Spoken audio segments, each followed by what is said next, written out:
The pantry in the dark. She was only trying to survive the night. But the night had finally noticed her. Elara Hayes had learned long ago that hunger made less noise when you hid from it.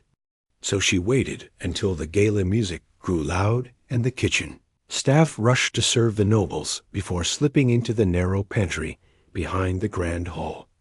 The castle was alive with crimson chandeliers, laughter that felt too sharp, and guests who never finished what they ordered. But here in the dark corner among sacks of flour and stacked linens, she allowed herself one small act of rebellion. On a silver platter pulled from the discard cart lay half a roasted pheasant leg, a bruised pear, and a slice of bread with a single bite missing. She dusted it carefully, whispering a quiet apology to whatever pride she had left, and took a small bite as if it were sacred. 3 days of double shifts and unpaid tips had reduced her to this, hiding in the shadows like a thief for eating what others had thrown away. She did not hear the pantry door open. She felt it, like the air itself stiffened in warning, and when the temperature seemed to drop, she slowly lifted her eyes and saw boots polished blacker than midnight standing only feet away. King Lucien Valemont did not speak at first, and that silence pressed against her chest harder than fear ever could. He was dressed in dark velvet, his pale face sharp as carved marble, his crimson eyes steady and unreadable as they studied her crouched form on the floor. The stories about him traveled through the staff quarters like ghost stories meant to keep. Girls obedient, the immortal ruler who punished betrayal without mercy, the sovereign whose word was older than the city itself, the vampire king who never forgot a face. Elara swallowed the mouthful of cold meat and straightened her back, though her hands trembled slightly around the platter. "Please don't take it away," she whispered, not begging for her life, only for the food. It was already thrown out. Her voice did not crack, even though her stomach twisted with shame. Lucien stepped further into the light, and the shadows seemed to cling to him like loyal servants, his presence filling the narrow room until it felt too small to breathe. "You risk punishment for scraps?" he asked, his voice deep but not cruel, and something about the absence of anger confused her more than rage would have. She met his gaze directly, gray eyes steady despite the crumbs at the corner of her mouth. "If I don't eat, I still suffer," she replied softly. "At least this way I get to choose how." For a long moment he simply watched her, and in that stillness something shifted that neither of them fully understood. He had witnessed centuries of ambition and deceit inside these walls, but this girl hiding with leftovers carried no arrogance, only survival and a strange dignity that refused to bow. Then his gaze dropped to the thin chain around her neck, where a small silver locket rested against her collarbone, catching the faint kitchen light. The design was old, older than the kingdom itself, etched with a sigil long erased from official records, and the sight of it made his jaw tighten in a way that only those closest to him would recognize as shock. "Where did you get that?" he asked quietly, stepping closer until she could feel the unnatural chill radiating from him. Instinctively, Elara covered the locket with her hand. "It was my mother's," she answered, her tone protective now rather than afraid. "It's the only thing she left me."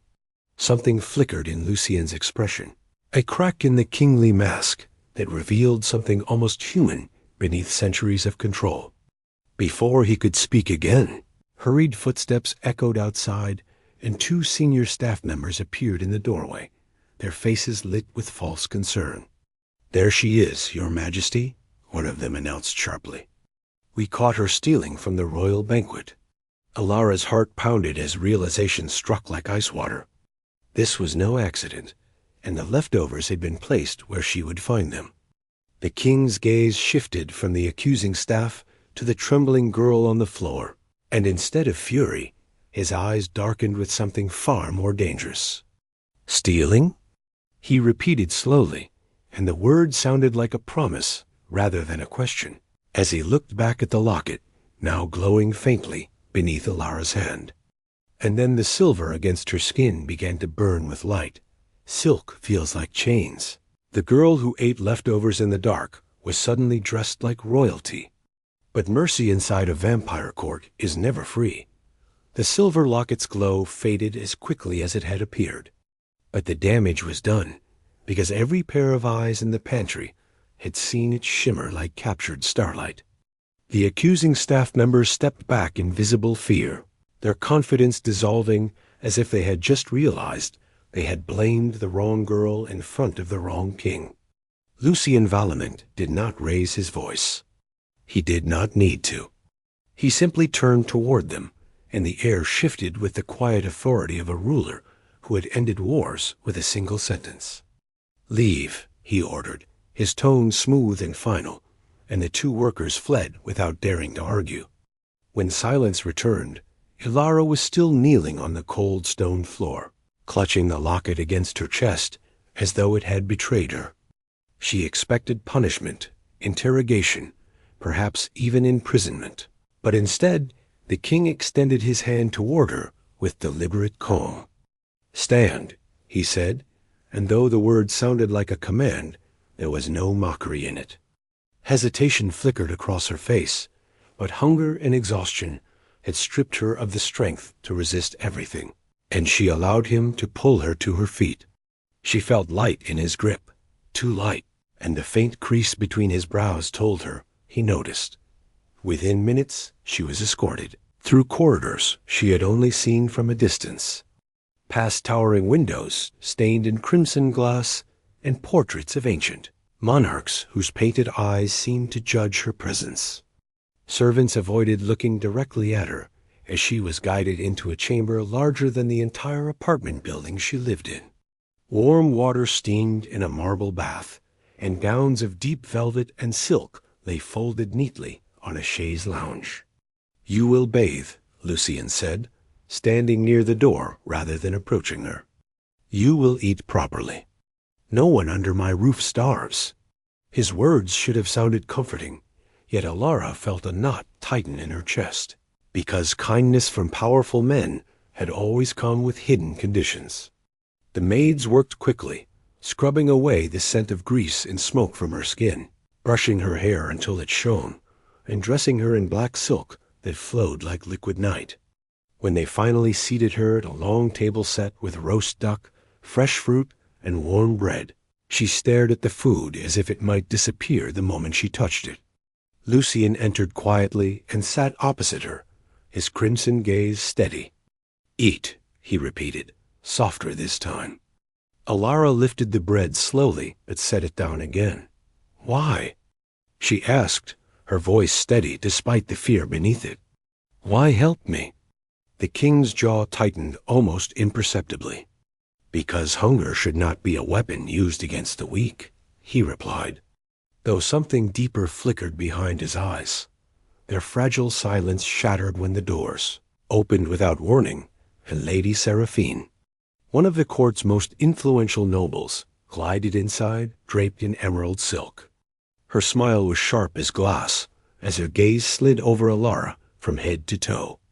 "Your Majesty," she purred, "the council is already whispering." "A human girl in the royal chambers? Dressed like this?" She stepped closer to Elara, disdain curling her lip. "Trash belongs in the alley, not at the king's table." Elara stiffened, but did not lower her eyes, and that refusal seemed to irritate Seraphine more than any insult. Without permission, the noblewoman reached toward the locket resting at Elara's throat. The instant her fingers brushed the silver, a bright pulse of light exploded outward, forcing Seraphine back with a cry of pain as smoke rose from her skin. Guards rushed in, but Lucien remained seated, watching the locket now glowing with steady intensity. The room fell silent, except for Seraphine's ragged breathing. "Interesting," Lucien murmured, rising slowly. "It appears she is not as powerless as you assumed." The noble woman glared, fury mixing with fear. "Or she is a threat," she hissed. "And threats must be removed before they grow."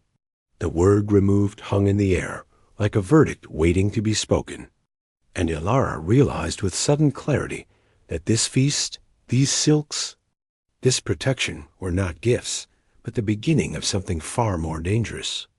As Lucien stepped closer to her side, positioning himself subtly between her and the others, heavy footsteps echoed in the corridor beyond, and a guard's urgent voice announced that the High Council had convened an emergency session, and this time they were summoning her by name.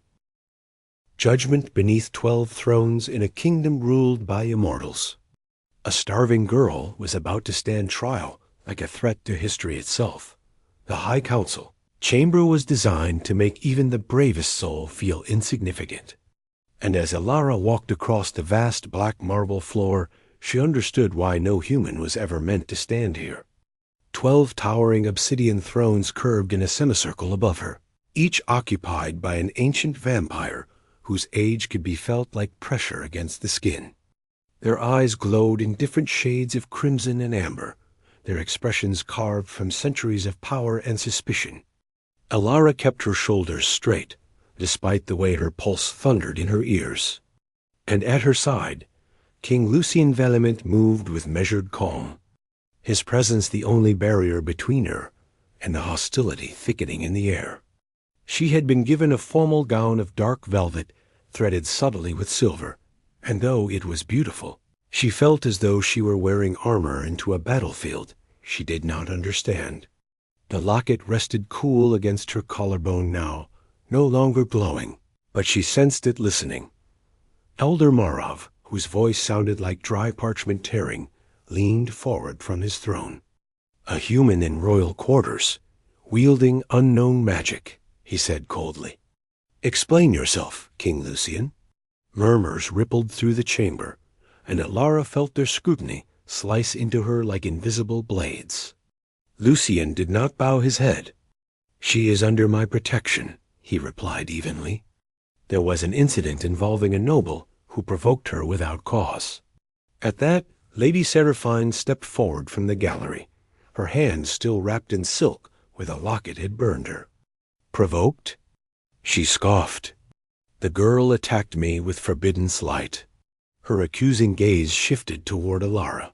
"She is a weapon disguised as weakness." Elara swallowed, anger rising through her fear. "I didn't attack anyone," she said clearly, her voice echoing across the chamber. "She tried to take something that belongs to me." A low hiss of displeasure followed her boldness, but Lucien's expression did not change. Then another voice cut through the tension, trembling yet eager. Elara turned and felt her stomach drop as she recognized Mr. Halden, her restaurant manager, escorted into the chamber by 2 guards. He avoided her eyes. "Your Majesties," he began nervously, "this girl has always been trouble. Stealing food, lying about tips, causing scenes." His words struck like small stones, each lie crafted to protect himself. Elara stared at him in disbelief. "That's not true," she said, but the council's attention had already shifted toward the narrative of a deceitful human girl. Lucien's jaw tightened, and for the first time a hint of restrained fury entered his voice. "Careful," he warned Halden quietly. "False testimony in this chamber has consequences." The manager faltered, sweat forming on his brow, but greed outweighed fear. "She's always been hungry for more than she deserves," he insisted. Silence fell as Elder Marov gestured toward a pedestal in the center of the hall where an ancient relic rested. A crystalline orb used to measure magical resonance. "If she is nothing," the elder said slowly, "the relic will remain dormant. If she is a threat, it will answer." Elara's breath caught. Lucien glanced at her, and for a moment his eyes softened with something that looked dangerously close to concern. "You do not have to do this," he murmured under his breath. But Elara lifted her chin. "I'm not afraid of the truth," she replied quietly, though her hands trembled slightly. She stepped forward alone, every eye tracking her movement. As her fingers brushed the surface of the orb, a shock of energy surged through her arm, not painful but awakening, like something ancient stretching after a long sleep. The crystal flared with brilliant white light that shot toward the vaulted ceiling, illuminating the chamber in blinding brilliance. Gasps erupted from the council as symbols long forgotten shimmered within the glow. Elder Marov rose from his throne in visible alarm. "Impossible," he whispered. "That signature. It belongs to the royal bloodline." The hall erupted into chaos as nobles shouted accusations and guards moved instinctively toward their weapons. But Lucien stepped forward, placing himself at Elara's side as the light continued to blaze around her. She felt warmth spreading through her veins, not hunger this time, but recognition, as if the castle itself had acknowledged her presence. Mr. Halden collapsed to his knees, terrified, realizing his lies no longer mattered in the face of something far greater. And before the council could regain control of the chamber, the massive doors at the far end slammed open with thunderous force, revealing a tall figure framed in shadow and silver armor, his cold smile unmistakable to everyone present. And the rival warlord announced that by ancient law, she now belonged to him. Asterisk claimed by law, defended by fire, when power calls you property. The only way to survive is to decide who you truly are. Lord Darius. Stormvile stepped fully into the high council chamber as though he owned the stone beneath his boots.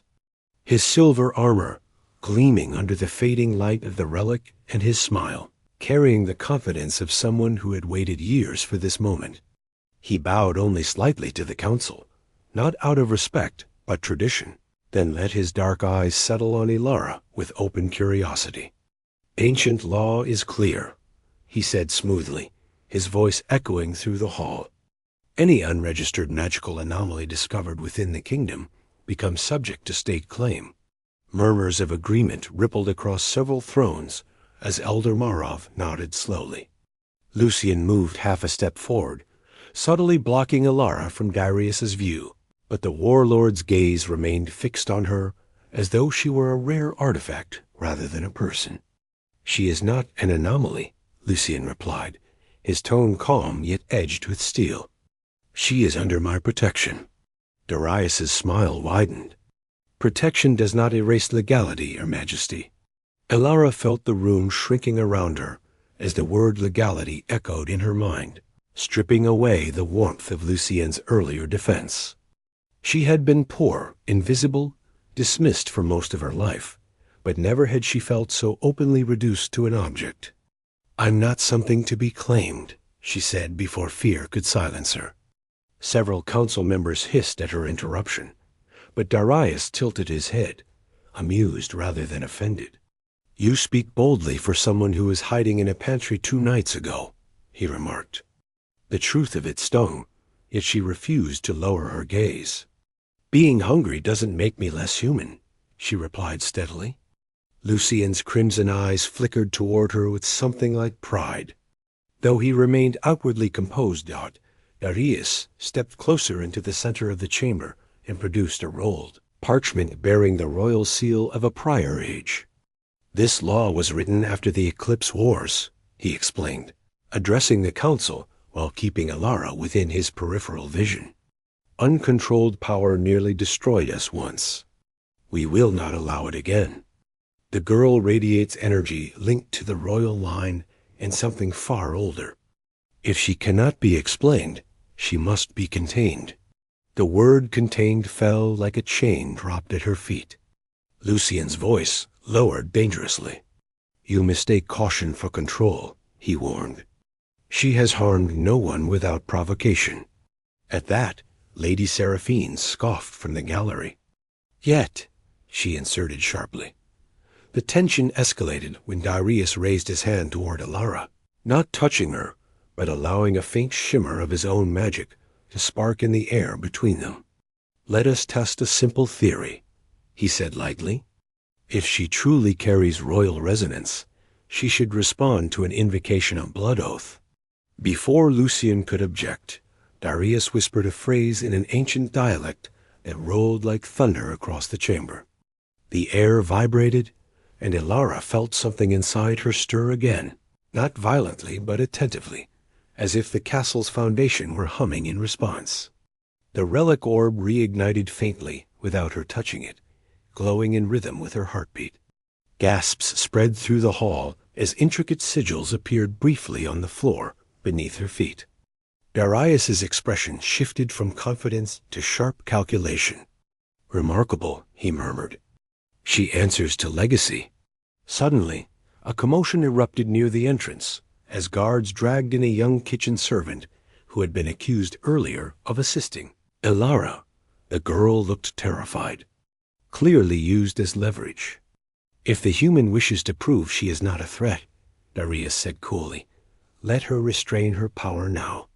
The implication was clear. If Elara failed, the servant would suffer. Fear threatened to overwhelm her, but she remembered the hunger, the humiliation, the years of silence. Instead of reacting with rage, she closed her eyes and focused on the warmth within her, willing it to calm rather than flare. The glow at her feet dimmed gradually until the sigils faded entirely, leaving only quiet stone beneath her. The servant was released unharmed, and the chamber fell into stunned silence at her restraint. Lucien exhaled slowly, tension easing from his shoulders, but Darius's eyes narrowed with renewed interest. "Control," he said thoughtfully. "That makes her far more valuable." The council began whispering again, no longer debating whether she was dangerous, but how she might be used. Elara felt a chill deeper than fear creep through her chest, because she realized this was no longer about survival or justice. It was about ownership of something she barely understood. Lucien's hand hovered near hers without touching, a silent promise of protection, yet Darius stepped back with unsettling satisfaction. "Very well," the warlord announced. "If she is not to be surrendered tonight, then I formally challenge her status under the right of claim. And by ancient decree, the right would begin at the next blood moon. The truth hidden in silver, the greatest betrayal, was not that she had power, but that someone had known all along." The announcement of the right of claim spread through the castle like wildfire, and by the time Elara returned to the private wing under heavy guard, every corridor felt colder than before. Servants who once ignored her now avoided eye contact entirely, whispering as she passed, while nobles watched openly from balconies, as if studying a rare creature before a hunt. Inside Lucien's chamber, the doors shut with a heavy echo that finally sealed them away from the court's judgment. For several long moments, neither of them spoke. The tension between them was no longer about protection or pride, but about something fragile and unspoken. Elara stood near the tall crimson window, the moonlight casting a pale glow over her features, while Lucien remained near the hearth, his expression shadowed by thoughts he had clearly been carrying for far longer than she had realized. "You knew," she said quietly, breaking the silence without turning toward him. It was not a question. His jaw tightened slightly, and that small reaction confirmed everything. "I suspected." He corrected at last, though the word sounded thin. Elara turned then, her gray eyes steady but wounded. "You watched me struggle," she continued, her voice trembling only at the edges. "You let me believe I was nothing special, while nobles decided if I should live." Lucien moved closer, but stopped at a respectful distance, as though afraid even proximity might break what little trust remained. "I watched to keep you safe," he replied, his tone low. "If the council had sensed what you are before now, they would have taken you as a child." She folded her arms tightly across her chest, as if shielding herself from the weight of his confession. "What I am," she repeated softly. "Then tell me." Lucien stepped toward a carved wooden cabinet and withdrew an aged leather journal, its pages worn with centuries of careful preservation. He placed it gently on the table between them and opened to a page marked with silver ink. Inside was a detailed drawing of the very locket she wore, accompanied by notes written in his unmistakable script. "The sigil on your necklace belongs to my bloodline," he admitted. "It was crafted generations ago to seal volatile power until the bearer was strong enough to withstand it." Elara's breath caught as she touched the cool silver resting at her throat. "My mother said it was just a keepsake," she whispered. Lucien's eyes softened briefly. "Your mother worked in this castle once," he said. "She left abruptly when she realized the council sought something they could not control." The words hung heavy between them as realization began to form. "She was protecting me," Elara concluded, her voice barely audible.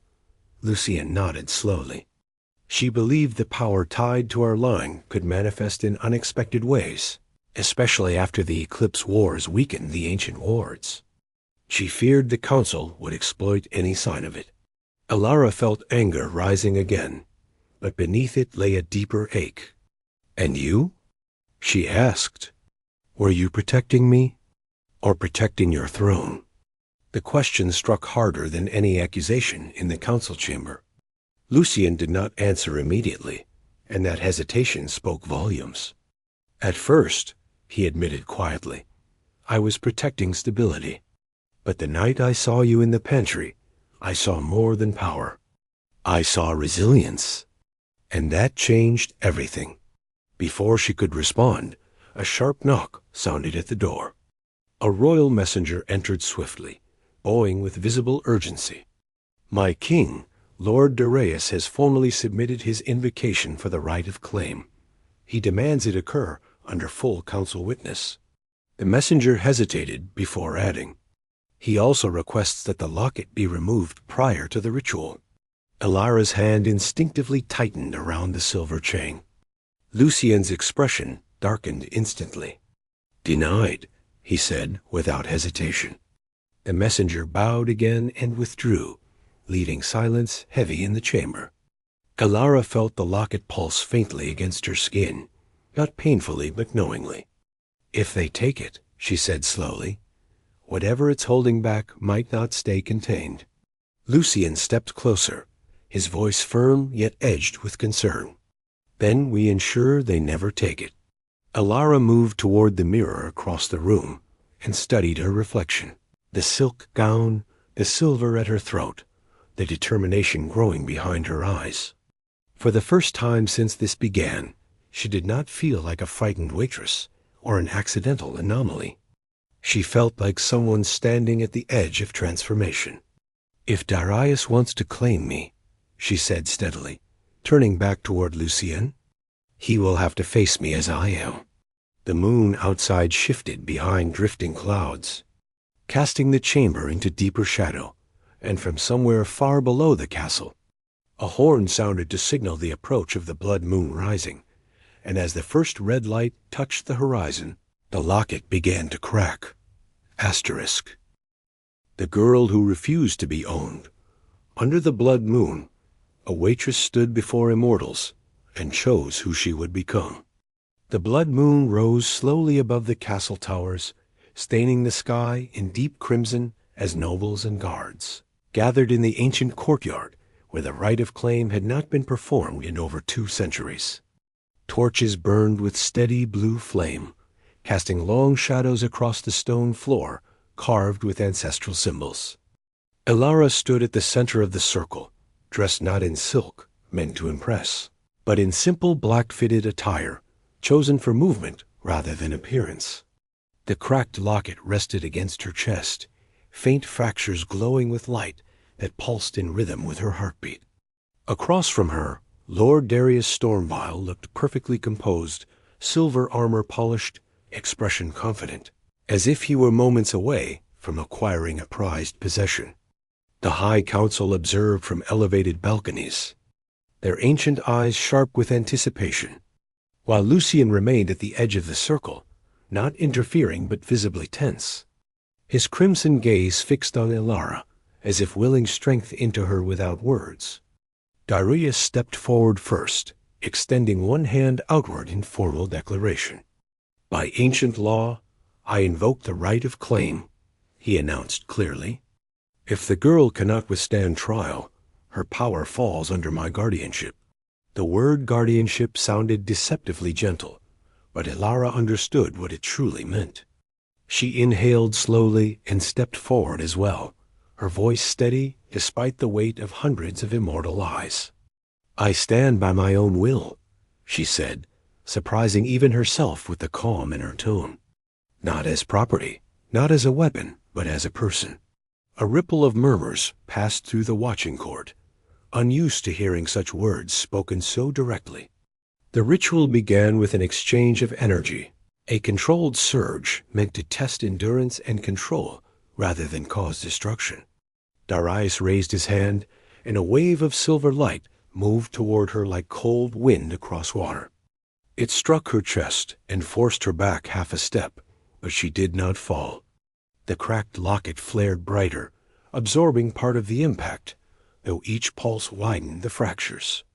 Elara felt the power within her stir violently, not with hunger this time, but with awareness. She remembered the humiliation in the pantry, the lies spoken in the council chamber, the fear in the young servant's eyes, and the quiet protection in Lucien's actions. She realized that what lived inside her was not meant to consume, but to respond. Instead of pushing the energy back aggressively, she grounded herself and let the surge pass through her, dispersing into the carved symbols beneath her feet. The stone glowed faintly, but did not shatter. Gasps echoed across the courtyard. Darius's confident expression faltered slightly. He intensified his effort, channeling more force into the ritual, his silver aura blazing brighter. This time the impact cracked the final seam of the locket, and the chain snapped, the broken halves falling to the stone with a sharp metallic sound. A brilliant flare erupted from Elara's chest, but it did not explode outward violently. It expanded in controlled radiance, illuminating the courtyard in warm gold rather than destructive fire. The council shielded their eyes, expecting devastation, yet no one burned. Instead, the oppressive tension that had clung to the castle seemed to lift as if a storm had finally broken without causing ruin. Elara felt strength settle into her bones, not chaotic or wild, but balanced. She stepped forward through the fading light and placed her palm against Darius's raised hand, not attacking, but halting his energy calmly. "I am not something you can own," she said firmly.